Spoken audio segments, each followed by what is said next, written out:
We're Compas. Yeah, we are. There you go. Hey.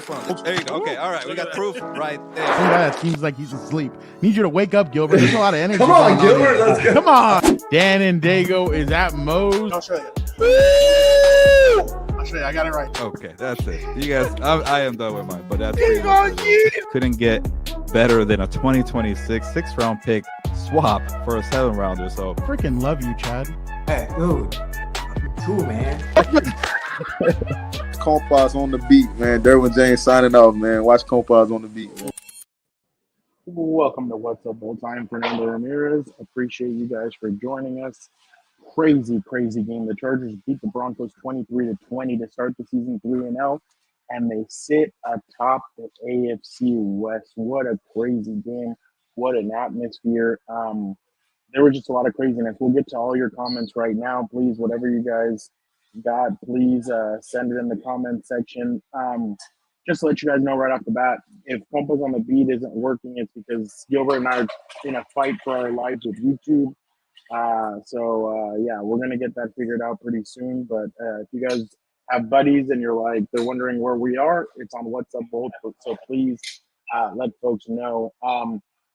Craziness, a lot of craziness after the game in the locker room. Jim Harbaugh was walking around slapping the hands of everybody, saying, "Yeah, baby, we did it," this, everything. So a lot of madness, a lot of craziness. But the player of the game, in my opinion, I know everybody's going to point at Justin Herbert, and he did power this team, but Derwin James, 12 tackles, 1 sack. He had multiple tackles for loss. He was all over the place.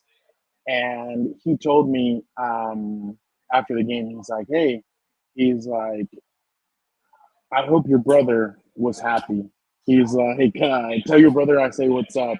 He is a man that loves him some Dan and Daygo. I know you guys do too, so why don't we bring him in here and get his thoughts? Here is Dan and Daygo.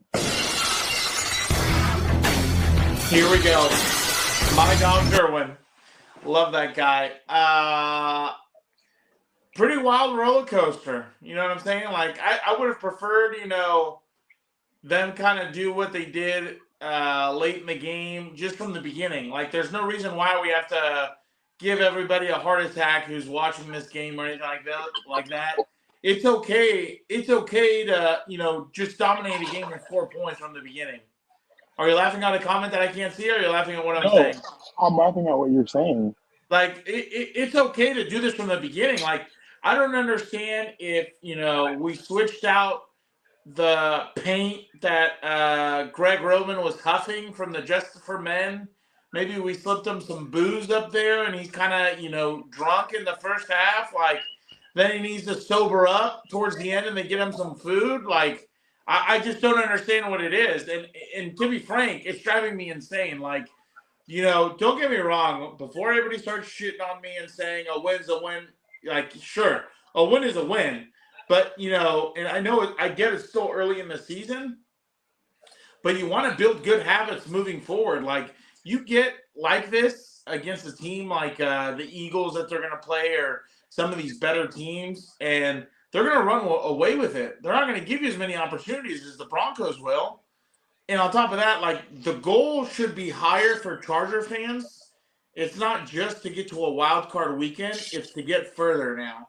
And you have to have higher standards for those types of things to build up to it. So, that was – defense played great. Besides, Alohi falling asleep and, again, that's why I wanted to keep Jake in. I was hoping no one would sign him. But, besides him kind of getting out a little bit, defense played great, kept him in the game. But, offensively, at least, for now, that is probably one of the worst offensive games I've seen so far, in the season. Like, that was bad. And the only thing I'm going to tell you, and I know that this is, really early, but the only thing I want to see this offseason is offensive linemen getting signed and offensive linemen getting drafted, because this is ridiculous to me. We're basically running with the same offensive line, and they're making the same mistakes. Sawyer got thrown to the ground, for God's sake, on a crucial 3rd down play. The guy had one hand, Frown. He threw him with one hand, and he put him on his ass. Like, my goodness. But, again, They need to figure this out offensively. I still don't understand why we're not running the football. Amari and Hampton, for getting a little bit of action last week, I thought stepped up really well. I think the other, I'm going to try and go with the positives because I don't want to be a Debbie Downer. What's all that noise? What are you doing? Sorry. That's I don't want to be a Debbie Downer, but let's look at the bright spots. I think Amari and Hampton stepped up in a huge way today. I was very pleased to see that. I think Gadsden, maybe not the starting tight end, but he needs to get a lot more reps. Conklin did nothing. Disley is probably a better blocker, and when he tries to run routes, he looks real stiff. But he wasn't out there today. A what? He wasn't out there today. No, I know he wasn't. I'm just talking about the tight end room. Conklin has done nothing. He's been I've been misinformed about him, I guess, or bad advertising for him because I don't know what he's done. Gadsden, I like more. He had 5 catches. He had 5 catches for 46 yards. Who? Gadsden. Yeah, exactly. And those were crucial plays. Like he had 2 down the stretch to keep the chains moving. Again, he needs to get more reps. Period. I can't even think who the other tight end is. It's Will Disley.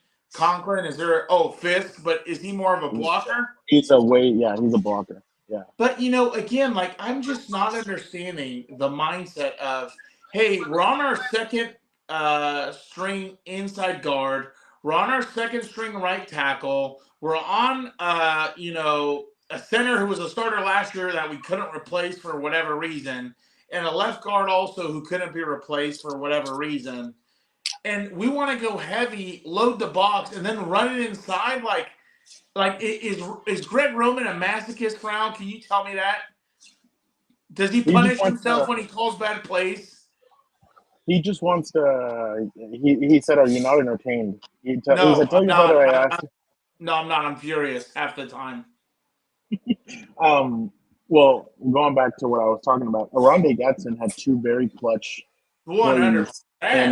in that last drive, and I asked him, I'm like, what was it like having to go from, hey, you're not suiting up the first 2 games, but then in the third game you're going to make 2 big plays? And he's like, look, it is frustrating that I didn't get to play the first 2 games, but once my number was called, I knew I had to step up, and I made 2 big plays that I needed to make, and that's what my role is. So I'm going to take it and run with it. I mean, I thought there was a drive where he sustained 100%.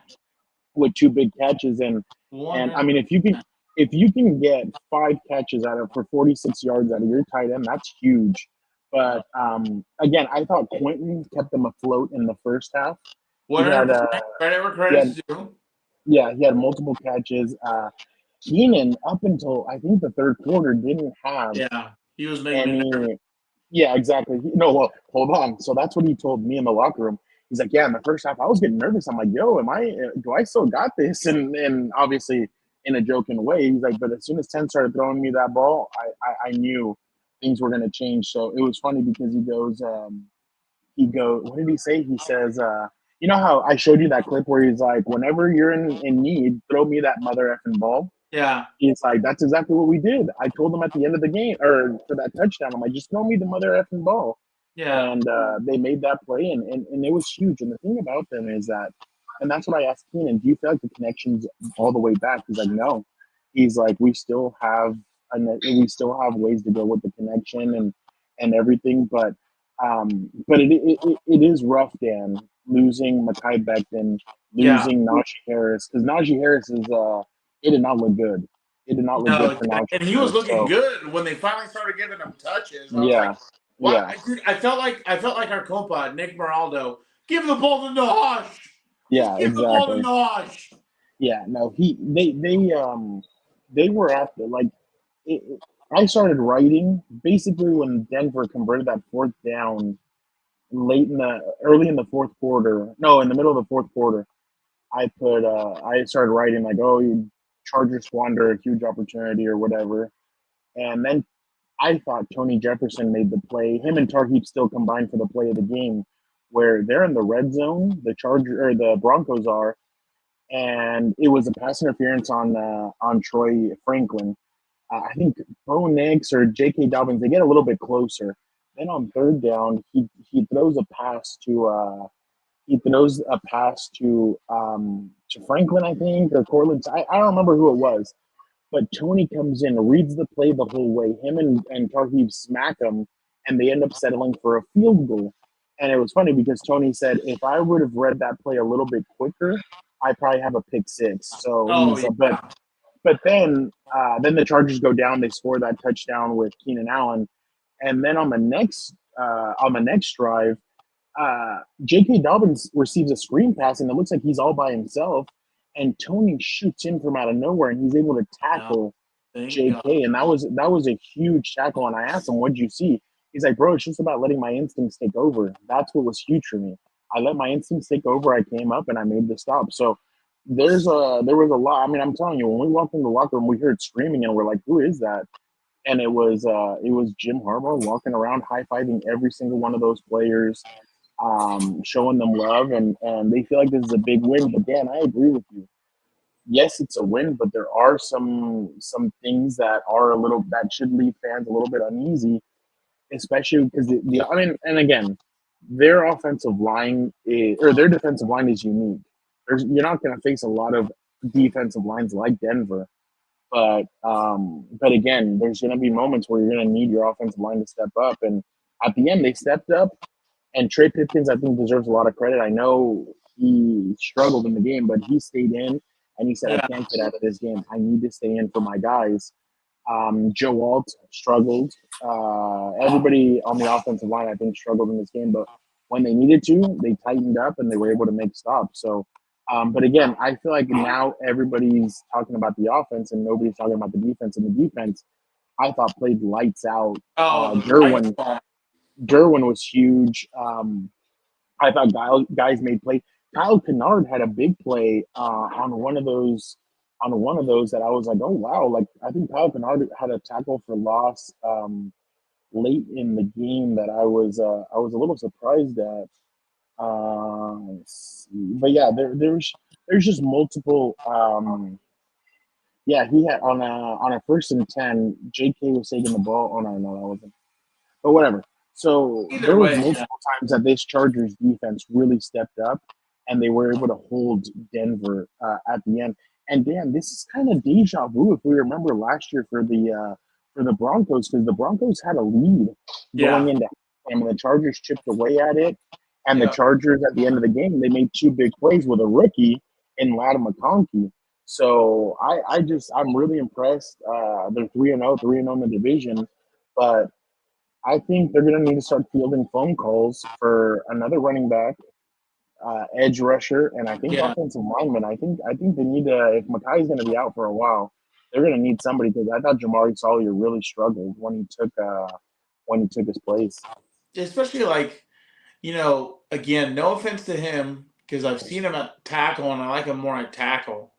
But it's like we've already seen this experiment for like 3 or 4 years in a row now. Like With I who? don't know Jamari? what we're missing. I don't know what else we need to see, or maybe he really is just the best available over whoever's behind him. But they need to figure that out, especially because you're trying to get these drop back passes, and it's like, dude, if you don't have the guys inside so he can step up, that's going to make it a lot more difficult because there was times where they were getting around Trey Pipkins pretty easily and things like that, and he couldn't step up anywhere because they were also Well, getting blown up inside. well, So and I think in the first quarter they sacked Herbert 3 times, yeah, and then on top of that, and that's why I say, like, dude, to alleviate the pressure, just spread them out a little more and see if you can have Amarian. He looks like a pretty damn good athlete with some speed. Have him sneak between the tackles to go do something like. But when you stack it and load it up like that, it makes everything a lot more complicated. So that was one thing that was just really driving me insane also. Because it's like, by the way, on a positive, do you see we got the tush push? I did see that play. That was a good play by. I was like, I wonder if that's going to be the new thing. Now every time it's 3rd and 1, 4th and 1, we're just going to go tush push. Maybe he'll get like 15 rushing touchdowns also from the one. That was a good play by. But I thought Hampton had a very good game, especially towards the end. Like 100%. Once they finally started using him, he was getting like positive yards. I'm like, I don't know why they're keeping this kid locked up so much. Like, dude, He had feed him the 6 ball. catches, 6 catches for 59 yards and 70 rushing yards and 1 touchdown. So in total, he had 129 total yards and 1 touchdown. And yeah, exactly. And it's like it just pisses me off because again, the whole point of supposedly having these two as the head coach and offensive coordinator is you're going to have a great run game. And it's like, again, we start off the game with 6 straight passes and it doesn't look good. Like, I don't understand what that is. Like, are you trying to, like, lull them to sleep to then run the football? Like, I don't understand where the logic is behind that. Like, Yeah. my God, dude, you need to be a little more balanced. You need to be a little, especially like again with the Broncos, their strength are their DBs. That's their strength. They got Pat Surtain and some other guys. They play well. They play as a unit. And your whole idea to start off the game is to throw it at them. Like, come on, my guy, you're killing me. This is what Keenan, look at Keenan's video. What y'all thought we were gonna do, huh? Yeah, like that. 3-0. We back, baby. Both up. I like that. Yeah. Good, dude. Good. They need some energy. My God. I wonder if all the people are going to start apologizing who were like, we don't need Keenan. He's going to take reps from Lad.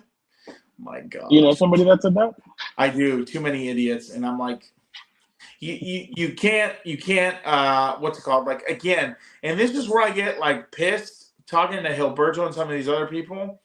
It's like, dude, if your receiver room is all under 23, like you need someone in there for a veteran presence. Like it doesn't help. Like it's great that they're young, but like, I saw Trey Harris a few times. That's number 9, right? Yeah. Yeah, he was in there a few times in the game, and like, I don't think you recorded a catch or anything like that. So it's like you need the guys who are already vets, like, because if not, like that learning curve is going to take a little bit. Yeah, Conklin, Fisk, and Harris, 0 catches between the 3 of them. But that's what I'm saying.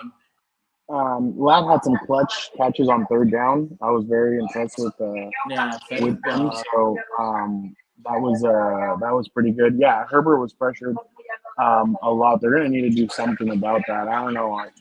The problem is too, Dan, is that right now you're at the point where not a lot of teams are going to field calls because they feel like they're still in it. So real quick, let's hear what Jim Harbaugh had to say about that game. I don't think I had the vocabulary to really express how great I feel with this win and just admiration for our team and for our players and coaches and just everybody. It's just another game, 3 wins, three games, and it's taken everybody in all these games. So gritty. Spectacular. That's about the best word I can come up with to describe it. I'm just great thrill of winning. Wonderful feeling of victory. Great thrill of victory. That's about all I got. It's what a never losing heart. I mean, just finding a way. Tremendous performance by so many.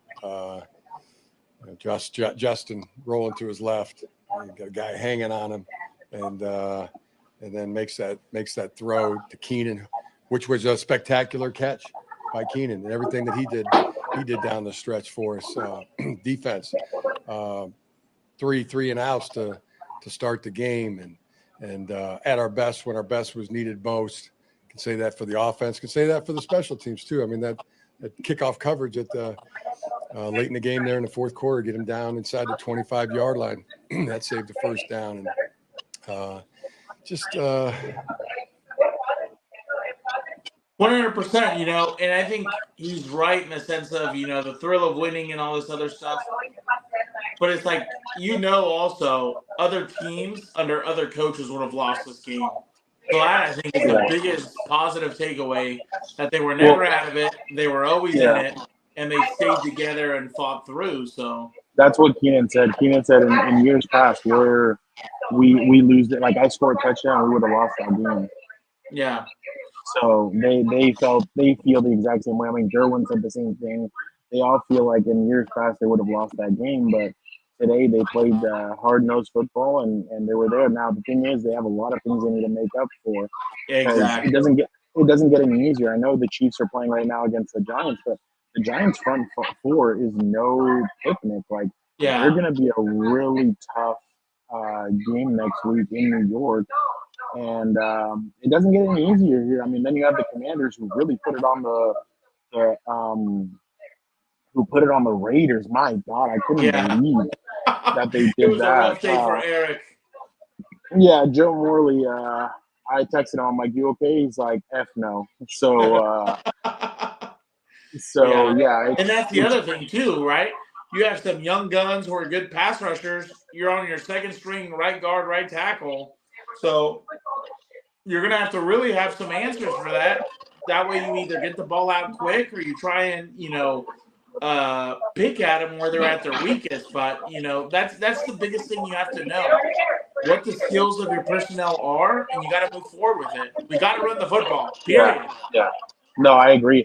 And again, shades of that Denver game from last year where Denver had kind of taken a lead, Chargers come back and beat them, and you're looking, you're like, damn, like how like you give them for dead, and then they come back and they rise from the dead, and they end up winning the game. And again, it does feel different in the aspect of like Jim first game, the Chiefs kind of answer them. The Chargers, they have to make the Chiefs settle for a field goal.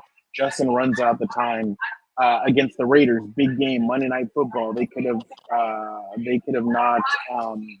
They could have given up that game. Boom, they win the game tonight. Yeah. That game easily should have been. The Broncos should have came away with that victory, Oh, especially yeah. after the showing that they had, and they just couldn't get it done. Yeah. And again, Bo Nix did miss 2 or 3 long shots that he was wide open for. But Oh, that was the other thing that, oh my God, I was like, please. yeah, but and Justin missed 1 or 2 as well. He had one with Quentin where he should have hit Quentin in stride, but obviously he didn't. He wasn't able to get there. But again, I thought it was a very good gutsy performance by the Chargers, or a very good. Sorry, it was an okay performance, but they ended up pulling out the. The win. Yeah, They ended up, 100%. they ended up pulling out the win. And again, in years past, they don't do that. And who's going to know more than Keenan and Derwin that have been a part of this Yeah. organization the longest? And they thought that they definitely would have done that. And again, Derwin said he was really pissed off when on that 4th down they go for it and they score that touchdown, and on 4th down he's like, we should have had that. Like, I don't know what, like, he's like, we need to be better about that. So he's like, there's some things we need to shore up, but they feel very good about the team. They're 3-0. They're 3-0 in the division. Again, they are going to need to make some adjustments. They are going to need. I just don't believe you can go Omarion Hampton, Kamani Vidal, and Hassan Haskins the whole way. Yeah, They're going to have to make a move. They're going to have to make a move. They're going to have to do something. I would rather offensive line or edge rusher, because running backs, do they have Vidal on the practice squad or no? Yeah, they do. Yeah, they do. Well, you can figure it out there. I think the bigger need is guys up front, just period. Like, there was a few times where, Thule had a free shot at Bo Nix on that 4th down play, and then he just stops and he's waiting for him. Like, I get that he's shifty, but at least close the distance and rush the throw. And there was a few times where he would, his pass rush would go past him, and then he'd be able to escape the pocket. So I think 100%, because, like, again, the whole point is edge rushers keeping him in the pocket to almost push him and keep him inside. At the same time, the inside guys are trying to push him to collapse him outside. That way, either or is going to make the play, hopefully. You know what I'm saying? So that's like the biggest thing where I'm like, we need another pass rusher. Like the day before yesterday, between that and offensive line, like, we need to find that out pretty quickly.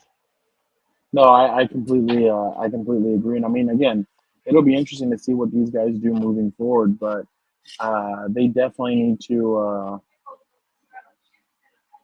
But I definitely wonder what they're going to do moving forward. But again, it's a good, solid victory for them. It's one of those that it's one of those games where they really needed the victory, and Yeah. And now I'm sure the Raiders and the Broncos are kind of looking at each other and going, "What the hell? Like, what do we do?" I mean, the Broncos, I know for a fact. I mean, you could see it.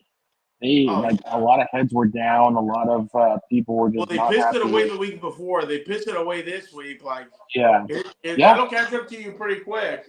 They did exactly the same thing in both weeks, which is Yeah. obviously tough for both teams. But I mean, it is what it is. Definitely, like I said, it's a good come from behind victory from the Chargers. They've had a little bit of everything in the first 3 weeks of the season, but there's a lot to work on. They're going to have a lot to do. They're going to have to muscle up. But yeah, you have to tip your cap off to winning games like this. And again, not every week is going to be pretty. Last week they kind of had full control of that game, and they were able to win the game last week. So this Yeah. week it was a little bit different. They had to go in there and they had to bring it from behind. So I'm sure not the way they would have wanted it, but like you said, Dan, I mean, you want to blow these guys out, but at the same time, I mean, you're going to need to be able to win games in many different ways, and I feel like this was a good come from behind win. But now they need to keep it going. They need to get things going, because if not, it's going to be a tough season. I mean, it's already going to be a tough season. You've already lost. Well, we'll see what happens with Najee, but you're down Khalil Mack, you're down Rashawn Slater, you're going to be down Yeah. Najee. I mean, that's going to be And very who tough. You knows need what's to, up with Makai also. yeah. So there's stuff that they're going to need to be doing. So Tom says all the Bronco podcasts are blaming the refs. Why? That's hilarious. That's hilarious.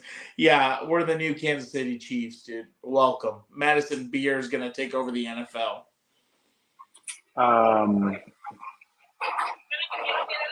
Yeah, And more importantly, also, right?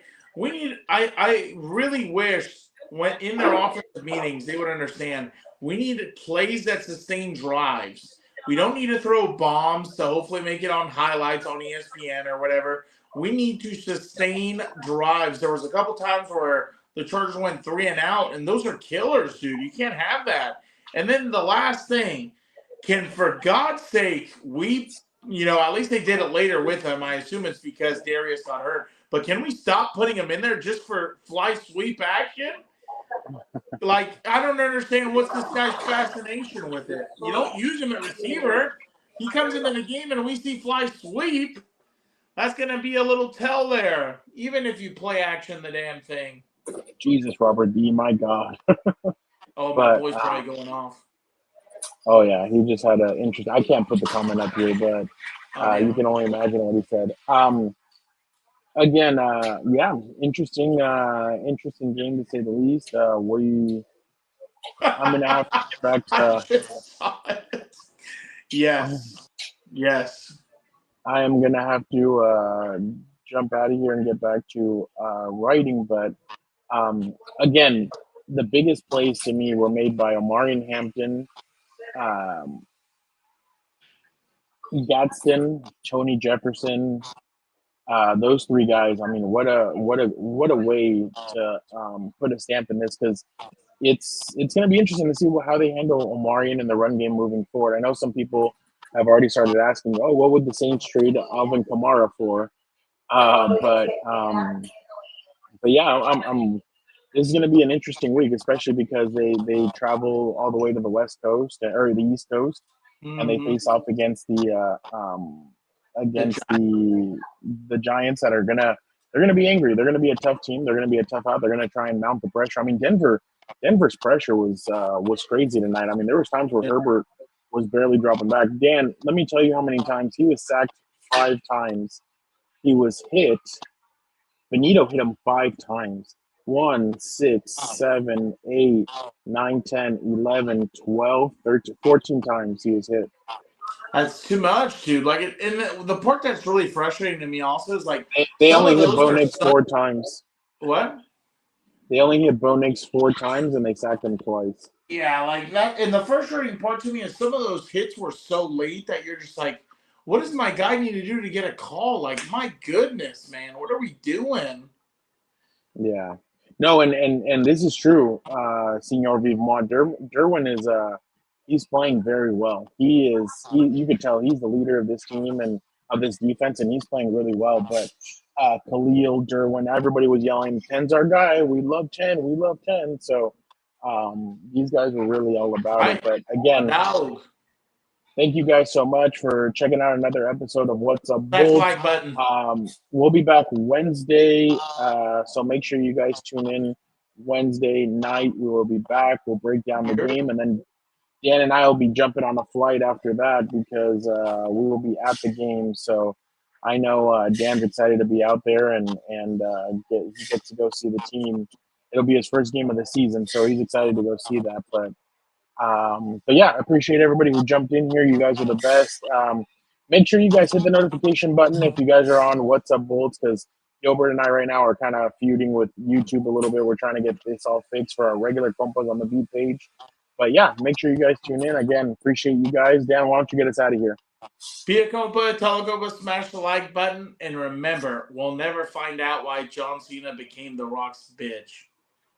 Jesus.